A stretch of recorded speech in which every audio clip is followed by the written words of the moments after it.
चाहिँ म चाहिँ हाम्रो दाइको कपाल काट्दैछु। उहाँ चाहिँ धेरै भयो मसँग पहिल्यैदेखिबाट कहिलेकाहीँ त कपाल काट्नुहुन्थ्यो, कहिलेकाहीँ दाढीहरू चाहिँ काटिराख्नुहुन्थ्यो।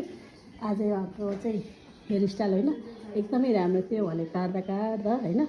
अनि हाम्रो बाबु भाइले चाहिँ कपाल चाहिँ अहिले चाहिँ पुरै यस्तरी काटेर यति मात्रै राखेको छ। अब म चाहिँ यो सबै उडाउने विचारमा चाहिँ दाइको नि एकचोटि सल्लाह सुन्छु होइन। अनि त्यसपछि बल्ल भन्छु है त बिफोर आफ्टर उहाँलाई कस्तो देख्छ म तपाईँहरूलाई भन्छु है त ल। हेलो दाइ, नमस्ते।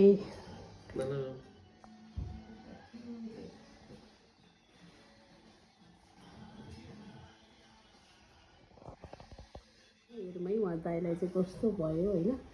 यो चाहिँ मैले गरेको हेयर स्टाइल हो उहाँलाई चाहिँ होइन। अब कस्तो देख्छ तपाईँहरू पढ्नु होला प्लिज।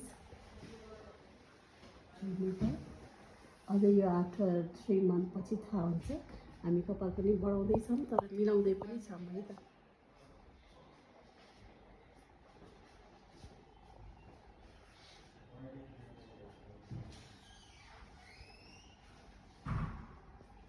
तल गर्नुहोस् न।